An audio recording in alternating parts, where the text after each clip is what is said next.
Segundo livro de Samuel, capítulo de número 23. Gente, eu estou gostando muito da minha voz. Que é isso? Aleluia. Olha, segundo livro de Samuel 23. Já estou lá em Gênesis já. É muito bom estar na casa de Deus. Quero louvar a Deus pela vida do nosso pastor Daniel Júnior. E saudando o nosso pastor, também saúdo todos os líderes, obreiros, ministros, pastores dessa casa. É uma honra estar com vocês. Segundo livro do Samuel, capítulo de número 23, versículo 11. Quem encontrou, dá um amém de crente. Amém. Glória a Deus. Diz assim o texto bíblico: e depois dele, Samá, filho de Agé, o Ararita, quando os filisteus se ajuntaram numa multidão, onde havia um pedaço de terra cheio de lentilhas, e o povo fugira diante dos filisteus, este, pois, se pôs no meio daquele pedaço de terra e o defendeu, e feriu os filisteus, e o Senhor operou um grande livramento. Meus amigos, irmãos, queridos, nessa manhã seleta especial, eu trago uma palavra de vitória para alguns corações. E eu gostaria de iniciar contando a você o que esse texto simboliza para mim, significa para mim. O que eu entendo quando eu leio a pequena história de Samá. A Bíblia não registra qual é a genealogia, simplesmente diz que é filho de Agé. A gente não sabe quem é esse Agé, nós não sabemos bem o que fez esse Agé. A gente só sabe que veio de Arares, o Ararita. A gente sabe que Samá lutou. E entendemos que Samá era um bom lutador, porque a Bíblia diz que ele era um dos 3 principais soldados da comitiva de elite de Davi. Mas não sabemos mais nenhuma informação que nos seja útil para dizer alguns detalhes e pormenores. O que nós sabemos é isso: filho de Agé, Ararita, bom lutador. Não dá para encontrar outras informações a respeito de Samá que dê um suporte para justificar o fato de Samá ser um dos 3 mais importantes valentes de Davi. Mas aqui registra-se um episódio que Samá demonstra toda a sua coragem. Aqui registra-se um episódio onde Samá mostra que de fato não foi um erro tê-lo entre os 3 mais valentes de Davi. Eu acho interessante essa pequena história, porque ela é, apesar de tão simples, é carregada de lições para nós essa manhã. Eu acredito que esta manhã existem alguns como Samá aqui entre nós. Acredito que esta manhã existe alguns que podem se colocar na posição de valente e dizer: eu sou como Samá. Porque apesar de uma história aparentemente pequena, apesar de uma biografia aparentemente sem muitos resquícios de heroísmo, eu tomei uma postura e uma posição de alguém que quer vencer. Apesar de as pessoas não saberem de onde eu vim, apesar das pessoas não saberem quem de fato eu sou, aquilo que eu me proponho a fazer vai mostrar para o mundo o meu valor. Aquilo que eu me proponho a fazer vai mostrar para o mundo quem eu sou. Olhando para mim, podem até não dar muito valor, muito crédito. E a minha história pode até não ser uma história que de fato leve a isso. Mas o que eu faço, quando eu decido, eu mostro para que vim.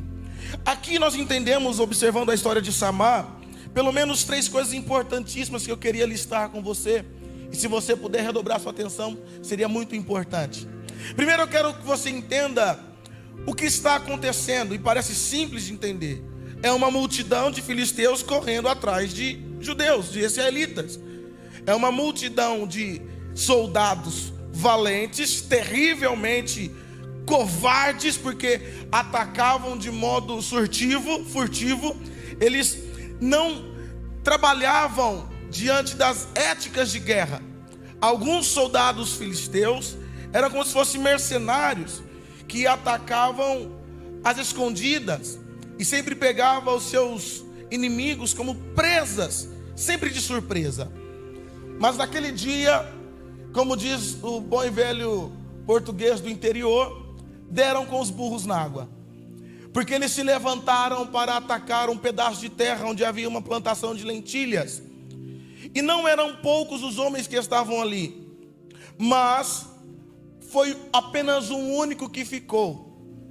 E a pergunta que eu sempre me fiz quando eu lia esses textos assim, de atos heróicos, diferenciados, é sempre: por que tem um diferente? Por que sempre sobra um diferente? E observe que contra uma multidão, outra multidão talvez teria chance, sim ou não? Havia uma multidão de filisteus atacando e um grupo, eu não sei se grande ou pequeno, de israelitas para defender.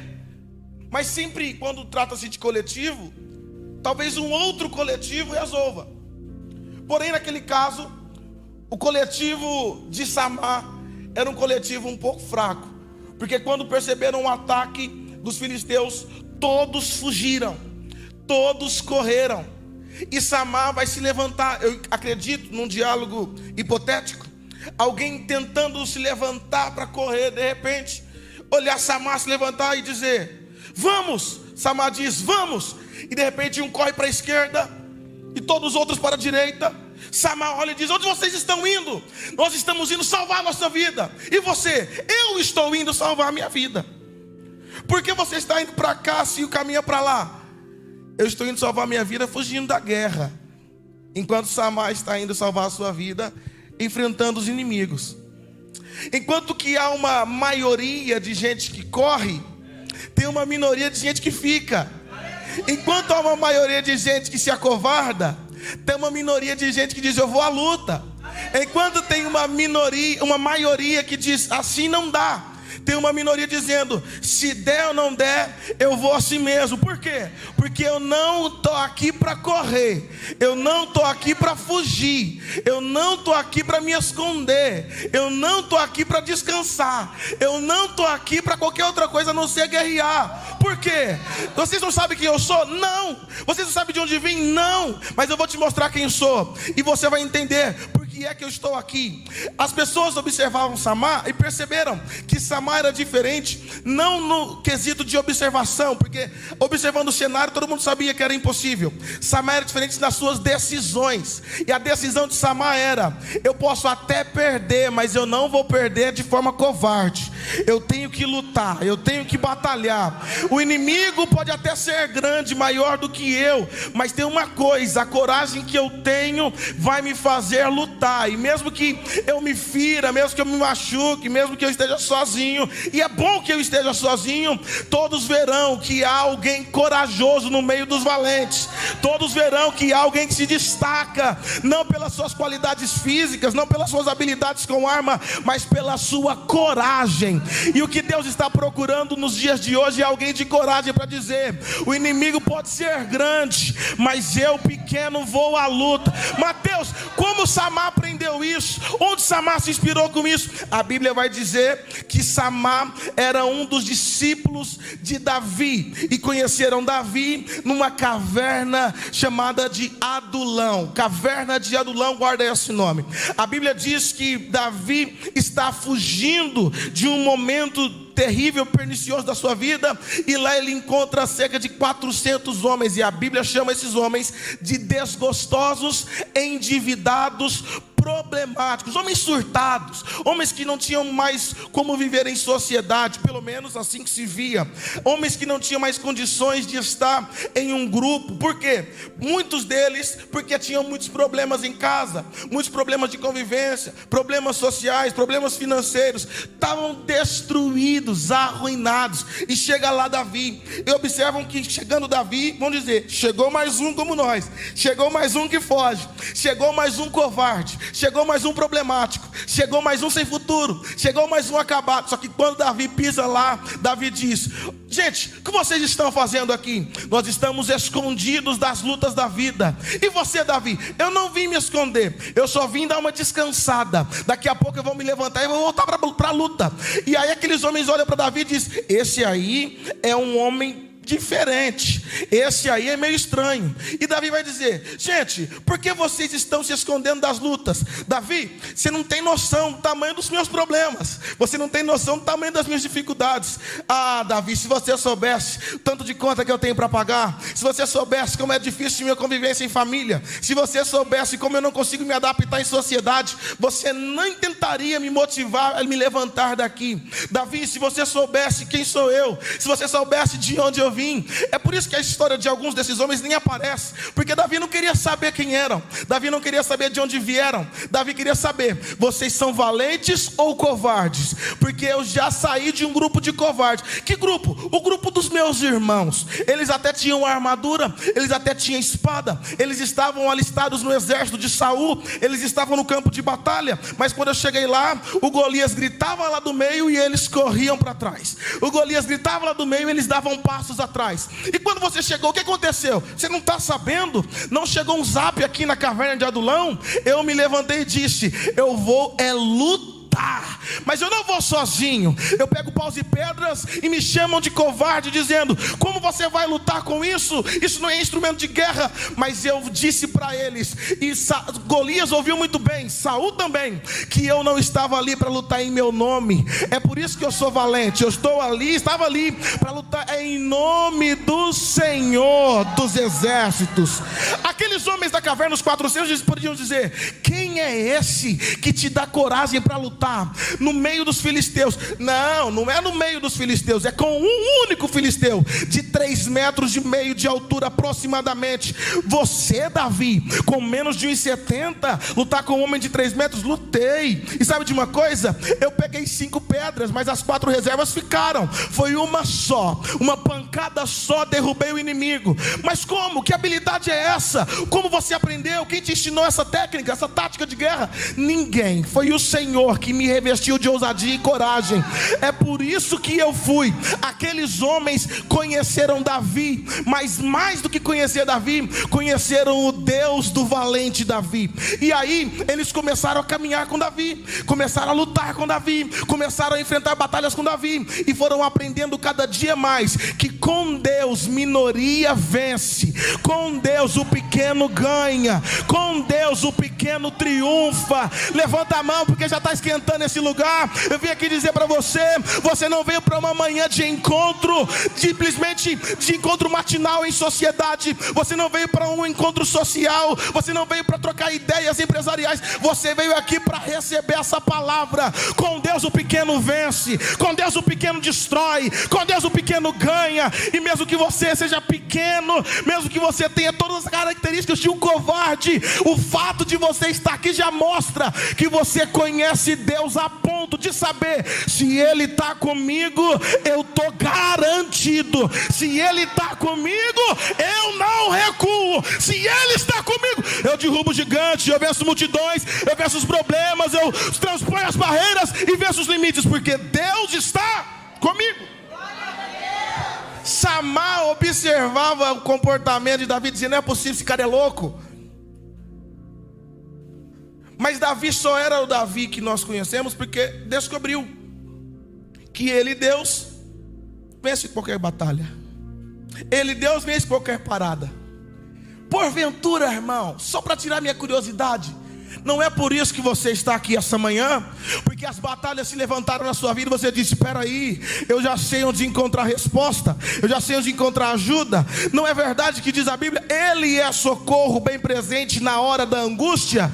Quer dizer então que se a angústia chegar, o meu lugar não é caverna de Adulão. Se a angústia chegar, o meu lugar é a casa de Deus. Por quê? Porque é lá que eu encontro forças, é lá que eu encontro garra, é lá que eu encontro poder para vencer. O problema de tudo isso é que essa consciência, essa convicção é coisa de minoria. A maioria não sabe disso. Porque se a maioria soubesse, não tinha lugar, tinha que reservar assento. Isso é coisa de minoria, por isso somos tratados como loucos. Porque nós descobrimos o que ninguém descobriu. Porque nós sabemos o que pouca gente sabe. Porque nós vivemos o que pouca gente vive.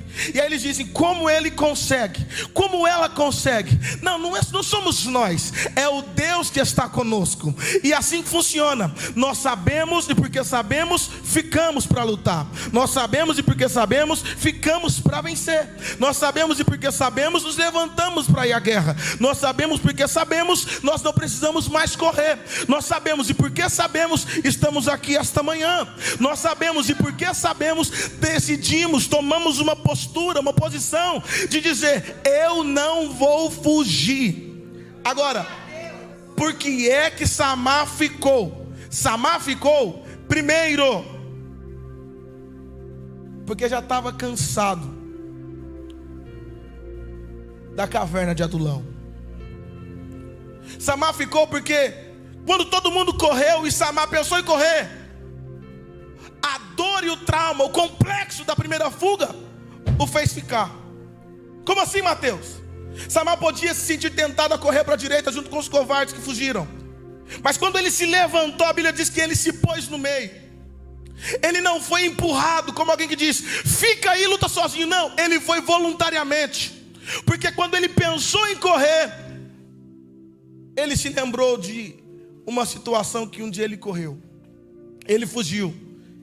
E ele foi parar na caverna de Adulão, no meio dos covardes, no meio dos homens sem futuro, tirando de si toda a expectativa de sucesso, olhando para si e com uma imagem distorcida, encontrando apenas o reflexo de um homem fracassado, olhando para si e concluindo a respeito de si, eu não posso, nem com as dívidas, imagina com os inimigos. Só que quando ele vai correr de novo, pela segunda vez em que ele é tentado a fugir, ele se lembra, não, foi na caverna de Adulão que eu recebi uma lição grandiosa do meu rei, o meu líder Davi. Coisa de gente valente não é virar as costas para a espada. Coisa de gente valente é ir de frente com ela. Coisa de gente valente não é correr. Se eu correr, como é que eu vou vencer? Eu nunca vou vencer se eu correr. Eu nunca vou vencer se eu fugir. Está na hora de parar de correr, está na hora de parar de fugir, está na hora de encarar teu calvário, está na hora de encarar teu problema, está na hora de olhar nos olhos do inimigo e dizer, quer lutar? Eu quero mais, porque aqui tem sangue no olho, eu não vou mais fugir, eu não vou mais correr. Por quê? Porque eu já tenho uma autoimagem de mim totalmente restaurada, eu descobri quem eu sou, aquela imagem distorcida de um fracassado ficou para trás, eu não sou mais um covarde, eu não sou mais um perdedor, eu não sou mais um fracassado, eu não assino mais a minha sentença de derrota. Por quê? Porque um dia eu corri, um dia eu fugi, mas Deus foi tão bom comigo que colocou um rei diante de mim e disse,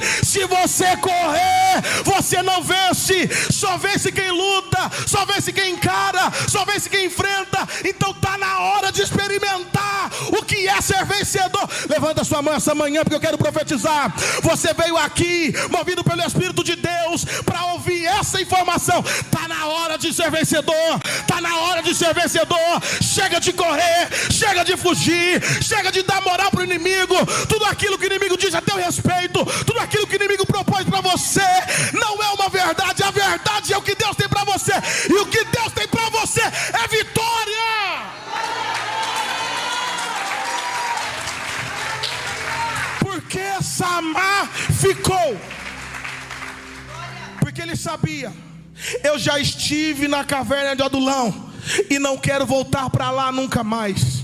Só aqueles que já experimentaram a quebradeira da vida, só aqueles que já estão cicatrizados das dores, só aquele que já encharcou o travesseiro da madrugada, só aquele que já olhou para si e não viu destino, só aquele que um dia disse, eu estou no fundo do poço e o poço está seco, sabe o que eu estou falando? Está na hora de reagir, está na hora de se levantar, está na hora de se posicionar, está na hora de mostrar ao mundo para que veio, está na hora de entender, Deus me chamou, e se Ele me chamou, Ele é comigo. Deus nunca deixou desamparado um dos seus filhos, e Ele vai me dar vitória. Porque Samar ficou? Samar ficou porque sabia que do lugar de onde Deus o arrancou, ele não podia voltar. Ele não podia aceitar. Samar vai morrer. Se morrer, morrerei com honra. Se morrer, morrerei lutando. Porque eu já não sou mais aquele Samar que se entrega. Eu já não sou mais aquele Samar que declara falência antes da guerra. Eu já não sou mais aquele Samar que foge. Eu já não sou mais aquele Samar fraco. Eu já não sou mais aquele Samar tímido. Eu sou um Samar diferente. Por quê? Porque um dia o rei entrou na minha caverna.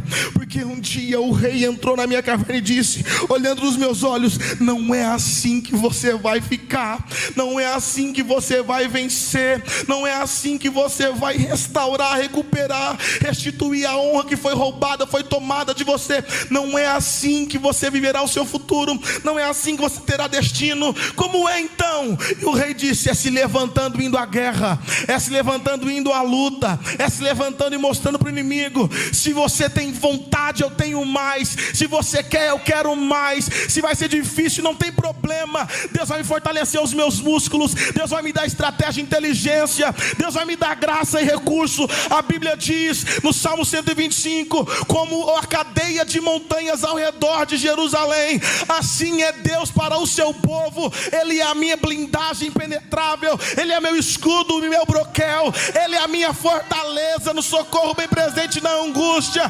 A Bíblia vai dizer que Jó era cercado por uma sebe. O que é sebe, Mateus? É uma cerca de espinhos que protege uma propriedade. Todas as vezes que o diabo tentava, o diabo se machucava, até que o diabo se cansou e foi dizer para Deus, Deus, não dá para guerrear com ele. Por quê, Satanás? Não dá para lutar porque tem uma cerca de espinhos. Ele é a propriedade do Senhor. Eu só posso vencer se o Senhor deixar. E todas as vezes que eu vou, dá errado para mim. Sabe o que é isso? É que Ele é meu. Ele é meu. E todos aqueles que são do Senhor têm proteção garantida. Vai à guerra, vai à luta. Deus é contigo. Por que Samar ficou? Samar ficou porque a Bíblia vai dizer, aquele campo era um campo trabalhado. Repete comigo quem está vivo. Aquele campo era fruto de trabalho. Samar sabia o preço que foi pago ali. Samar sabia que ali alguém adubou. Samar sabia que ali alguém cavou. Samar sabia que ali alguém arrancou toco, como diz lá no interior. Samar sabia que ali alguém suou a camisa.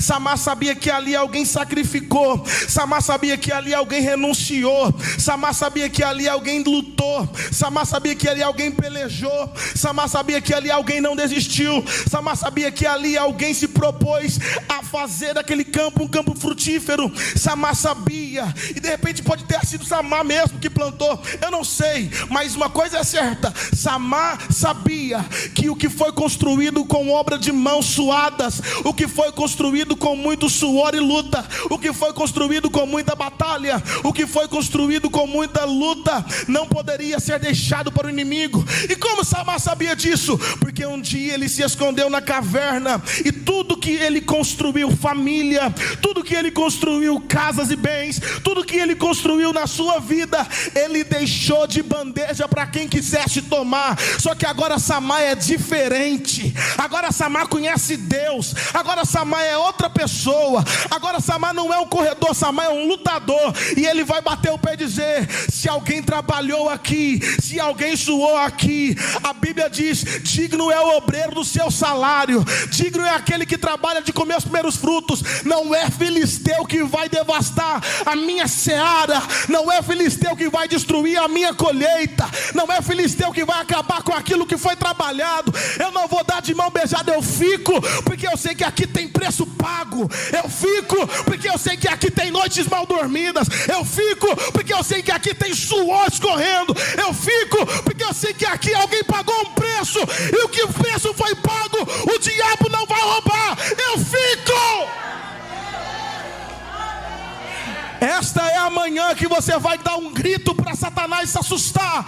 Hoje você vai dizer: o inimigo pode se levantar e por um caminho vir contra mim, mas por 7 ele fugirá. Por quê? Ele apostou que você fugiria, mas hoje o céu está aberto para te dar graça e dizer: fica! Só quem vai ficar, só quem vai ficar. Uma mão é pouco, joga as duas para o céu. Eu preciso saber se eu estou na igreja certa. Eu preciso saber se aquele que adora já veio. Abra sua boca, filha, abra sua boca, filha, para estremecer este lugar. Hoje é amanhã que você vai dizer: eu fico. Eu fico.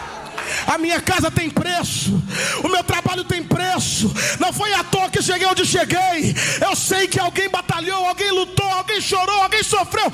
Não vai ser perdido. Eu fico. Fica porque alguém pagou um preço, crente. Fica porque alguém lutou por ti. Mateus, eu não tenho ninguém lutando por mim. Você está enganado.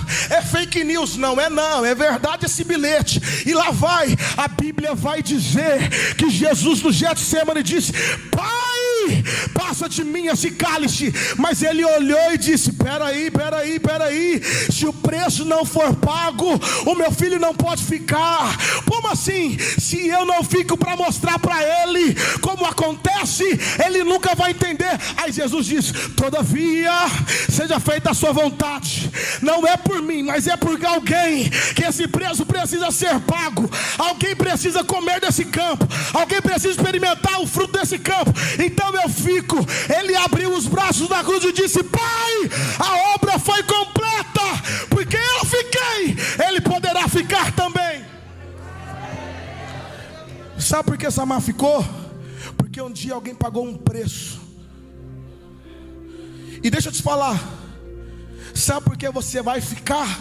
Porque você hoje vai sair daqui entendendo: alguém pagou um preço por mim. Eu achava que eu era um mané, um zero depois de outro zero. Só que eu descobri: alguém pagou um preço por mim. Alguém trabalhou por mim. Alguém investiu por mim. Alguém chorou por mim. Alguém orou por mim. Você não é fruto de um acidente, de um acaso. Você é resultado de lágrimas no altar. Já era para estar perdido na tua caverninha de adulão, jogado nas drogas, perdido no adultério, lançado na cachaça. Mas Deus disse: alguém pagou um preço. Você foi resgatado.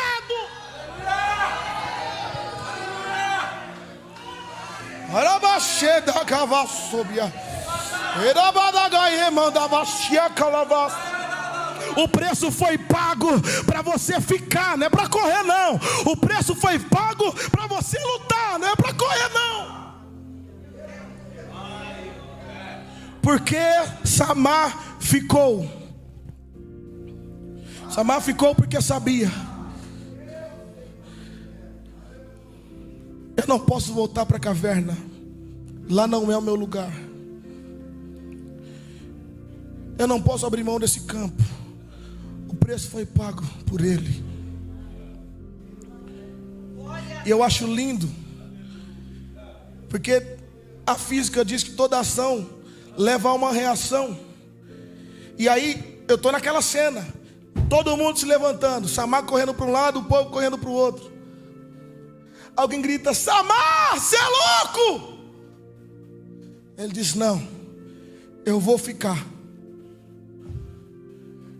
Eu não posso voltar a ser aquele Samar. Eu vou ficar, porque eu sei que o preço foi pago aqui. E é justamente porque Samar ficou, diz o texto, aquele foi um dia de livramento.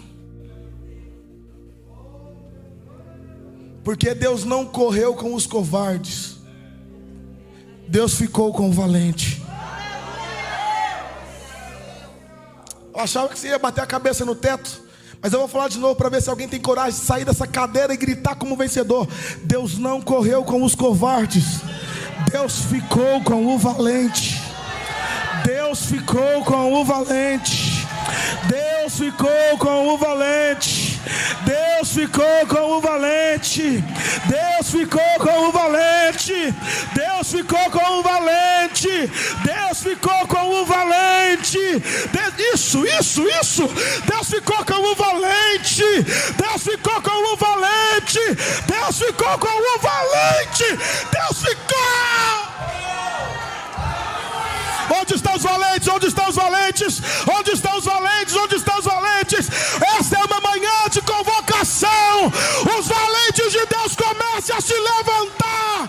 É a hora da marcha, guerreiro. É a hora da luta, soldado. Eu vou dar 1 minuto para valentes. Eu vou dar 1 minuto para guerreiros. Eu vou dar 1 minuto para guerreiras. Agora é a hora do inimigo saber: eu sou o Samar. Eu sou o Samar.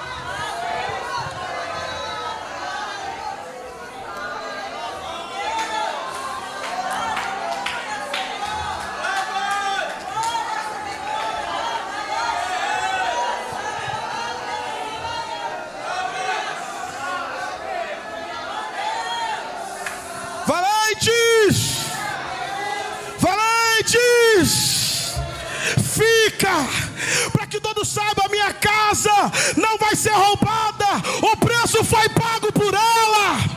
Fica, para que todos saibam: o meu coração não vai ser tomado, o preço foi pago por ele. Fica, para que todos saibam: depressão não me pega, porque o preço foi pago. Eu não me entrego, eu não me rendo, porque eu fico, e é porque eu fico que Deus fica comigo. Deus não corre com os covardes. Deus fica.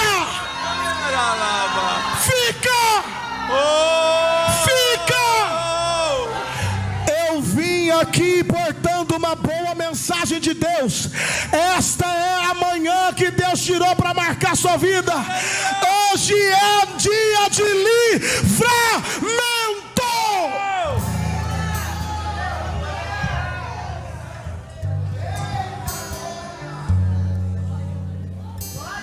Tem livramento para sua casa nessa manhã de escape. Tem livramento para sua família nessa manhã de escape. Tem livramento para você que chegou aqui dizendo: meu Deus, como é que vai ser? Eu vou ficar, mas eu não sei direito. Eu vou ficar, mas como é que vai acontecer? Eu vou ficar, mas eu não tenho força. Eu vou ficar, mas eu não sou o melhor. Eu vou ficar, mas eu sou pequeno. Eu vou ficar. E é porque você ficou que Deus ficou contigo. É porque você ficou que Deus mostrou que era contigo.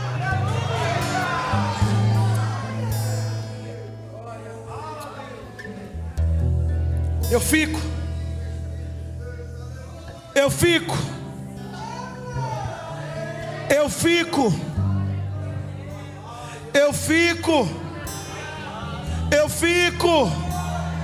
O campo é meu. Eu fico. O fruto é meu. Eu fico. A casa é minha. Eu fico. O trabalho é meu. Eu fico. O diabo já achou que chegaria bagunçando no seu fruto de lentilha. Que fruto de lentilha? Sua família, a sua casa, seu casamento, os seus filhos. Só você sabe o preço que você pagou para ter o que tem. Só você sabe quanto lutou para chegar onde chegou. Para o diabo achar que entrando agora vai bagunçar. Não vai, eu fico. Não vai, eu fico. Não vai, eu fico. Por um caminho ele virá, por 7 fugirá, porque eu fico. Mateus, mas a maioria não fica.